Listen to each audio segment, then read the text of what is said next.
It's wonderful to be here. It's true what they say about vodka, it's quite like beer. Vodka is not just a good breakfast. Okay, so just for those who don't know me, a little positioning. I have been involved with the Python world since the mid-1990s. And as you've just heard, I've spent some time on the board of the PSF and so on. Because of my current specialization, which is now running conferences, I probably understand rather better than most people what it takes to put together an event like this. And to quote from yesterday's tweet stream, I'm sitting in a circus tent with free beer and ice cream. I think DjangoCon's organizers have done an amazing job, and they really deserve your thanks. Give them a round of applause, please.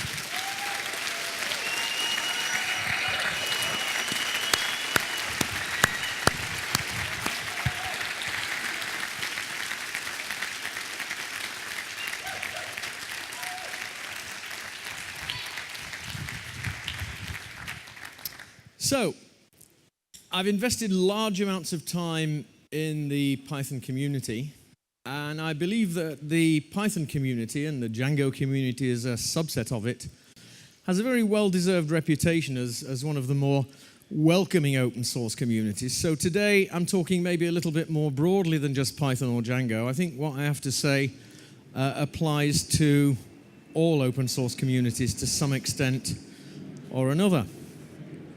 Now, open source is great. Open source is absolutely amazing. People who don't know anything about it sometimes ask me what open source is, and I try to explain by saying it's as though when railways were needed in the United States, a bunch of people had said, it's a great idea, let's go build a railway system, and taken up their picks and shovels and headed off to work. Now, of course, you can't actually build a railway system without access to heavy engineering, which is arguably difficult to open source. Similarly, most individuals probably wouldn't find it cost-effective to try to make their own computers from scratch or to interconnect them in the way that the infrastructure of the internet does. But just the same, the emergence of Linux as a powerful force in the software world and the somewhat anarchic, less than formal management of the whole internet, despite the belief of many politicians that the US should manage the internet as a divine right, this should convince us it is possible for individual and group initiatives to take hold and to prosper in today's rather strained commercial environments. Spending time on both sides of the Atlantic as I do, it's becoming increasingly obvious that the world's broken in some fundamental ways. This is easiest to see in the United States, where the political dialogue currently focuses on the needs of the so-called middle class versus those of the extremely wealthy. The working class apparently don't get a look in anymore, and the dialogue's fairly hysterical, and it's almost as though each side would like to deny its opposition the very right to exist. And it's hard to see that as a viable long-term approach. And so I thought it would be interesting to just try to analyze the way that people are thinking about things. Here's a line. Where would you like to be on that line? Would it help if I put some labels in there? Who wants to be bad? We've got a few rogues in the house. Who'd like to be good? Okay, so presumably some of you don't want to be either bad or good, so you'd appear somewhere along that line. But the point is, of course, that it's an artificial way of thinking about the world. The world.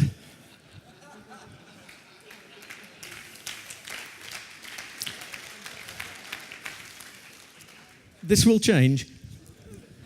Of course, nobody's all bad or all good, but the problem is the one-dimensional view says that everybody has to belong somewhere on the line. So this is a line we can probably get behind. Of course, not everyone would put Ruby under bad. Some people would put Python under there instead. But just a quick shout out to the RuPy conference, which I'll be going to for the first time this year, for actually refusing to put the two languages at opposite ends of an imaginary spectrum, a spectrum that doesn't really exist at all. So there's more. So a couple more classifiers. Notice, once you've shaped your perceptions in terms of a line, it's increasingly easy to position opposing concepts, even when the concepts aren't really opposites at all. And this is very convenient, for example, if you've got people with a vested interest in maintaining divisions between groups of people. And of course, this is the ultimate division for racists. I had a very interesting experience in Portland recently, which is by no means the most racially diverse city in the world. I was accosted by a gentleman who was seeking my support to sign a petition asking corporations to modify their behavior. I declined to do this because I said it was giving corporations far too much respect to treat them like people. And I went on my way, and 3 or 4 seconds later, I heard a shout, "Get back where you came from." Now, thank you. My white male privilege normally isolates me from that sort of thing, so I actually went back to ask him if he'd mind telling me why he said that. Sadly, he refused to enlighten me. Neither did he explain how I was supposed to climb back up my dead mother's vagina.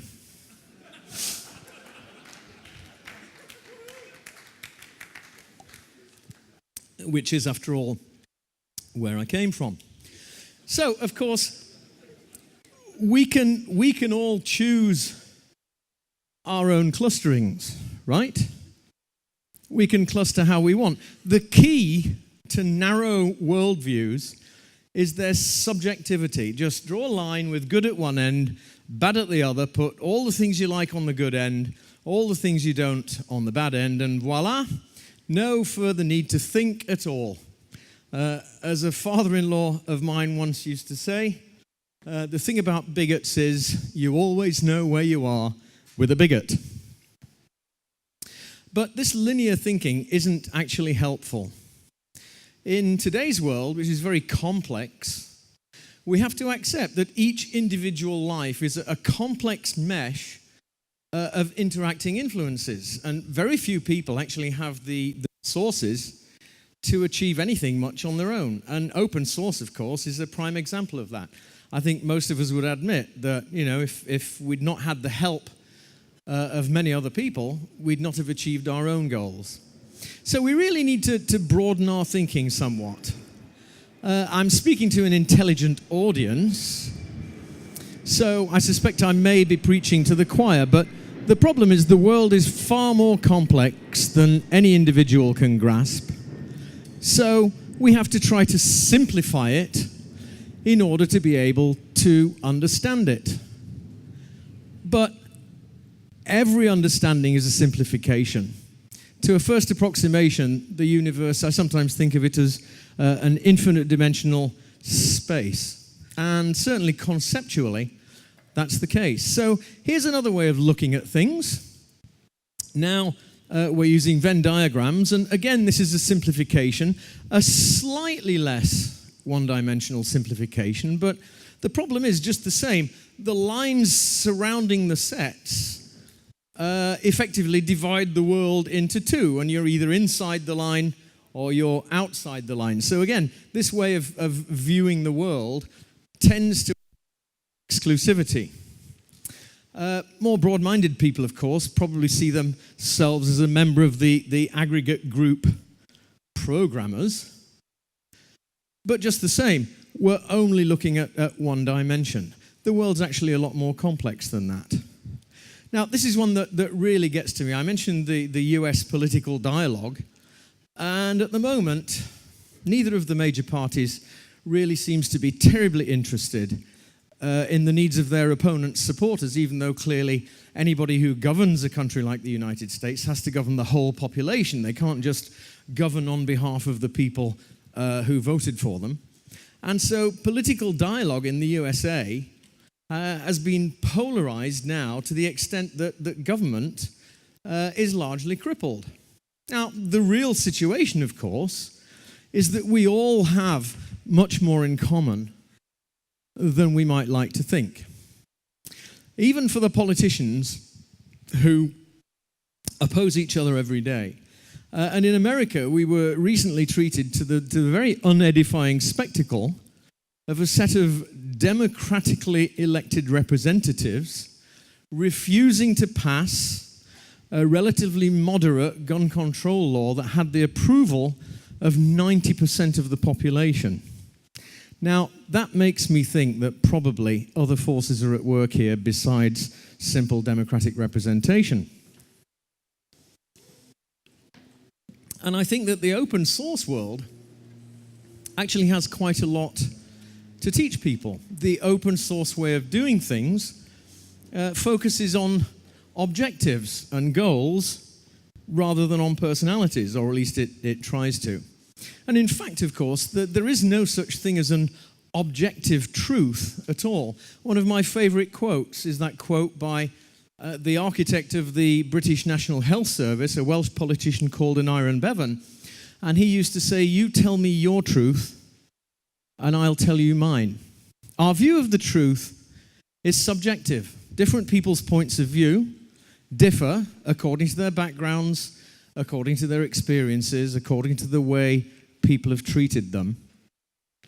And in this complex world, at this difficult time, there's an even larger need for tolerance than there has been in the past. So, I say at the head of this slide, open source is not representative. It's certainly not representative of the technical industry generally. And if you think about one of the more commonly studied dimensions of diversity, gender diversity, the tech world itself is not terribly well adjusted. Approximately 20% of the technical staff in the tech industry are female.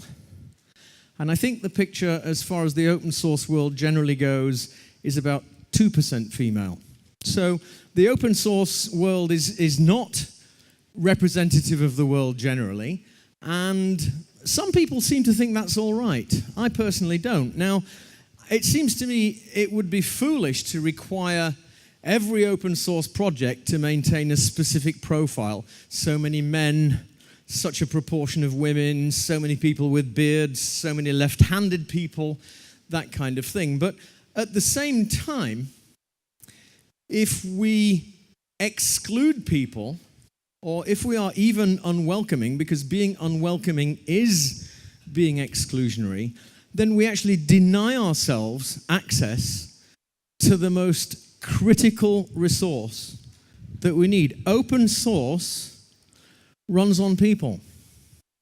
And it's difficult enough to recruit people without newcomers having to cope with unwelcoming approaches or plain unfriendliness. So these are some of the more significant dimensions in which it's possible, either deliberately or accidentally, to be exclusionary. And the open source isn't alone in having to cope with these things, but I'd like to see the open source world actually exercise some of the inventiveness of thought that it's becoming famous for, just to try to avoid being exclusionary along those dimensions. Now, no man is an island. Everybody who's spoken at this conference, almost everybody, I think, has had to acknowledge the work of others on which their work has been built. If you think about it, there could be no Django without Python. There could be no Python without C, and so on and so forth. So nobody's achievements actually stand on their own. And I think one of the main reasons why diversity is desirable is because individually we are limited. If we have a homogeneous group, if we build groups of people who all think the same way, all behave the same way, we are actually building weaknesses into our environment. The advantage of diversity is that a diverse group can face previously unanticipated problems And with a sufficient diversity of thought, those problems can be solved. There are distinct disadvantages to having everybody think the same way. So, basically, I would argue that without diversity, we're basically wasting human resources. So, here are some of the roles that a largish software development project would require. Probably, for most open source projects I've come across, the projects tend to focus largely, sometimes even solely, on the programming and design aspects of the work. Many of the other roles don't actually offer very attractive work for developers. This is one of the reasons why Django stands out with its documentation, because it actually, the people who wrote the software took the time to write some documentation. But the problem is, if you've got a group of programmers, the programmers who are good at programming, and we all like to do the things that we're good at, the programmers will tend to ignore the need to fill the other roles, often to the great detriment of the project. Here's an example, the Python documentation. Now, again, the Python documentation is pretty good compared with some other open source projects, but it still sucks. Its organization is mostly based on a 15-year-old structure. I still have no idea when I want documentation on the Python standard types, int, list, dict, and things like that. I have to go and look in the standard library documentation. Why the hell are the basic data types, which do not need to be imported, documented as part of the standard library? It just doesn't make sense. Now, of course, anyone who's used Python seriously for more than a year knows these things, and they can usually find out where they want to look for the information that they need. But this is entirely the wrong emphasis. Who's the advocate for a rewrite or a reorganization of the documentation? Well, the answer is nobody in the current development team relishes such a task. And because we don't have technical authors and technical editors as part of our community, that means that the work is likely not going to get done. And yet this issue causes learners way more pain than it should, and to a certain extent is even responsible for turning people away from the language. So I would argue there, a lack of diversity is bad for us. And that's my central thesis, really. If we don't broaden our community to include people with skill sets different from our own, with backgrounds different from our own, then we're very unlikely to achieve the world domination that we all jokingly feel that Python and Django could achieve. I know from my own work with Python over the last 18 years, and from visiting gatherings like this one all over the world, that Python is actually poised for massive growth, and it would be easy if a concerted effort was made to actually make Python the first programming language of choice for literate students. So, do we want to slam the doors and say, no, we like things the way they are, we aren't going to change? I suspect that some developers might feel that way, but I've tried to be mindful of a duty to promote the development of the language and the Django framework, and so I tend to look for deficiencies that can be rectified. And this really means looking outwards and towards people who can fill those necessary roles. So, are open source projects currently professionally run? Well, the answer is no, generally speaking, and that's okay, but it is changing, and it's going to have to change. If open source software is going to become the critical infrastructure, as it certainly is doing, then we have to accept a degree of professionalism, and that degree of professionalism requires diversity. We have to accept that not every member of the community wants to be involved outside a fairly narrow specialism, whether it be programming or authorship or whatever, and this is fine with me. I'd much rather have a contented community member or a set of contented community members contributing their skills than see members pressed to leave their comfort zone. But at the same time, there's considerable evidence that an inability to contribute is a source of frustration to would-be active members. So if we want to grow the community, we need to be welcoming and open. We've tried to do that in the Python world by reorganizing our website, and when the new website is published, whenever that will be, hopefully the barriers to contribution will be much lower, and the intention is to try to allow contributors to directly affect the content in their area of competence without requiring mediation from a webmaster team whose principal skill is a familiarity with the arcane and gory internal technical details of the site. So, Sarah Novotny, one of the chairs of the OSCON Open Source Convention, wrote of her experience at last year's conference.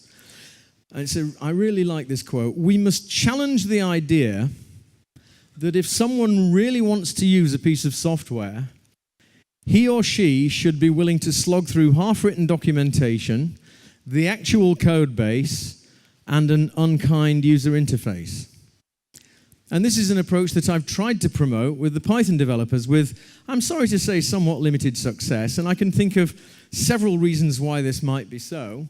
There are classic signs that the status quo is being defended. One of them is considering the costs of switching before you consider the benefits. So when I suggest, maybe we ought to reorganize the documentation, nobody says, well, yeah, that would be really helpful. People say, yeah, but it's going to take an age to do it.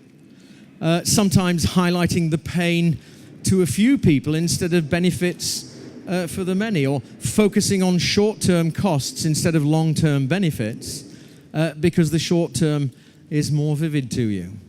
And of course, in the open source world, where people work very hard to make things work, it's always a temptation to embrace what we call sunk costs, effort that's already been made and embedded into your product. Now, the point is, if you throw that work away, if the work was useless, worse off than you were. But if you stick with it, then you're going to try and you're going to basically pervert the development of your software. So if we're going to try to broaden our development community to include people with necessary skills, even though we aren't necessarily ourselves terribly comfortable getting close to them, well, that seems to me to make sense. As a historical prospect, back in the old days, so to speak, using an open source project was highly likely to involve you as a contributor as well. But nowadays, there are many other roles for contributors to fill. People have to report bugs. People have to do technical writing for the documentation. They have to blog about it. They have to test it. And I'm sure you've all got your own ideas for roles that could reduce your workload and allow you to focus on making your best contribution to the projects that you work on.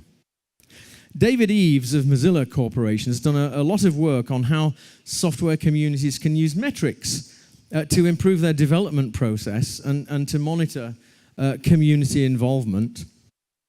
And he asks very relevant questions. Questions like, why are bugs in this particular section of the code taking twice as long to be reviewed? And who's consistently contributed over the last 18 months but not made any contribution to the source in the last 30 days? And the answers to those questions, if we're prepared to look for them, can help us to take information, both qualitative and quantitative, and then use it to continue to improve our communities. But it's not simple. It does demand work. So we have to decide, do we want to stay as we are in our isolated little world, cozy with our comfortable surroundings, or do we want to look outwards and invite in people who have the skills to help us? These skills don't need to be geeky. The geek world, I think, has a tendency to overvalue code contributions because it understands code much better than anything else. But just because we don't understand the other skill sets that new contributors could bring to our projects, it doesn't mean that they can't be useful to us. We do, however, have to look outwards and be welcoming rather than defensive about our current structures. And hopefully, if we do that, then we'll get a community improvement which will be to all our benefit. Thank you very much.